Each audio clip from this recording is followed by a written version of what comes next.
Church members around the country are free to start attending services as from tomorrow. The South African Council of Churches has dismissed claims that places of worship are being reopened prematurely. But some denominations, like the Zion Christian Church, have decided to remain closed. So are safety measures in place? Well, I'm joined now by Bishop Malusi Mpumlwana from the South African Council of Churches to answer those very same questions. Bishop, thanks a lot for joining us this evening. Are you confident that come tomorrow, all South African churches which are choosing to open will be adhering to the prescribed regulations?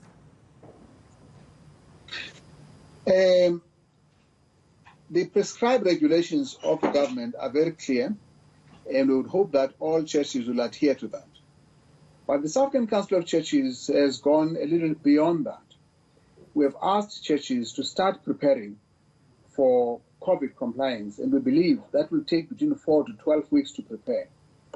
The opening by the government is not to say go to the church. It says you may now go to church. What that means for us is that it means that in the same way that schools have to be prepared to open, churches likewise have to prepare themselves to open.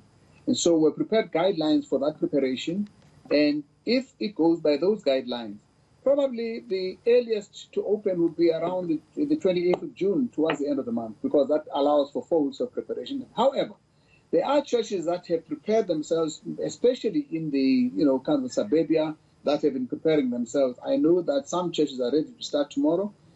So I think tomorrow is you may. It does not necessarily mean you should.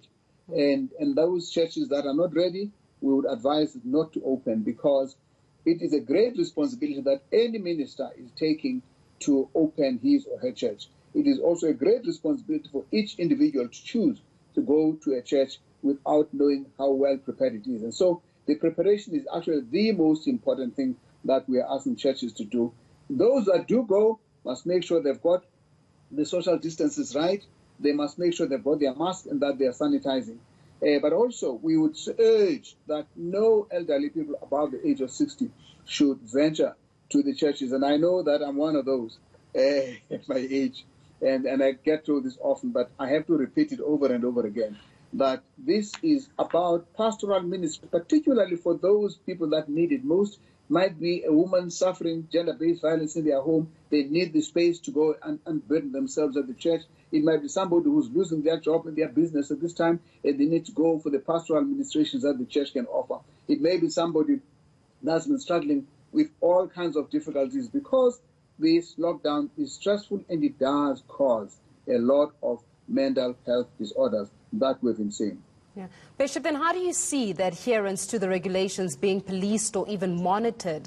You're speaking about the work that's been done by the South African Council of Churches, but really you're relying on pastors, on reverends, on those leaders in the churches to adhere to the regulations, to stick to what government has prescribed. But then how do you monitor that? It actually is not even a matter of being monitored.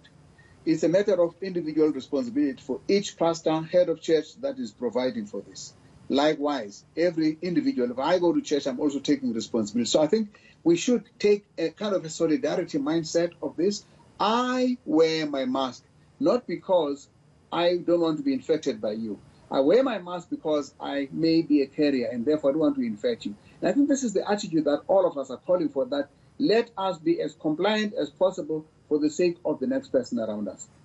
How do you respond to criticism to the opening of churches, mainly saying churches are reopening so that they're able to make money?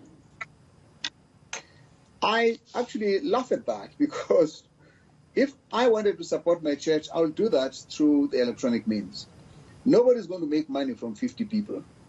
This is a pastoral administration. If you think about it seriously, you've got a household that has been locked down for 70 days. This is a granny, a grandpa with children who are obstreperous and are constrained. You've got a husband and a wife who have never spent so much time together in one place. And the man probably is losing his job, or their income, or the wife, whatever the case may be. And there is an abusive environment. We are saying a pastoral administration that provides for psychosocial support is absolutely essential. It's not it's not a business. This is a pastoral ministry. We actually, for us, it is part of an ongoing pastoral plan, which we wrote right at the beginning of this, which includes, communication and making sure that the churches around the same place are able to identify those most desperate people, as well as have what we call a family support unit that will respond to gender-based violence issues. This is all pastoral support that is necessary.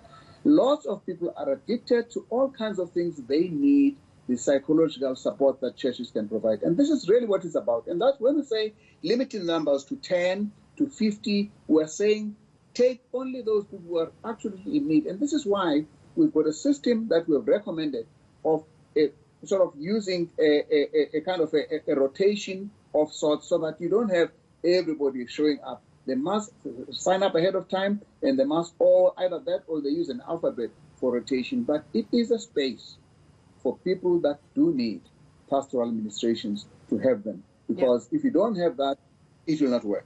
Yeah. Well, Bishop, you're speaking quite succinctly here about issues around the psychosocial effects of being locked down. And you're speaking very succinctly about the issue around desperation. People are desperate. And you and I both know that where people are desperate, unfortunately, people then get taken advantage of by would-be pastors who are trying to take advantage of the times that we're living in. I remember, I think it was a week ago, we saw rotating on social media a poster of a certain pastors that was selling miracle masks. So then in this instance, where there is desperation amongst the people, where worshippers do need something to hold on to, how then does the National Council of Churches ensure that those people are not being taken for granted, and we don't have a situation where miracle masks are being sold to congregant members or for a relief?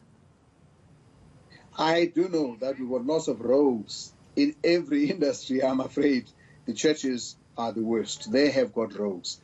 And I think that that's something that we have to find some way of dealing with, but it certainly cannot mean that I should not offer pastoral administration to somebody because there's a thug also. In the same way that we cannot say that everybody is going to be hoodwinked by those thugs. They are rogues, they are thugs, we know it, and I think we can only just caution people to go to people they know, the churches they know. I'm assuming that people are not going to start new churches as a result of COVID. They will go to the administrations that they are accustomed to, and I will encourage them to please, please, please, please do the right thing. And if they are rogues, these must be criminalized and arrested. Bishop Malusi Mpumlane, we're going to leave it there for this evening from the South African Council of Churches, speaking about the readiness of churches to receive worshippers come tomorrow morning.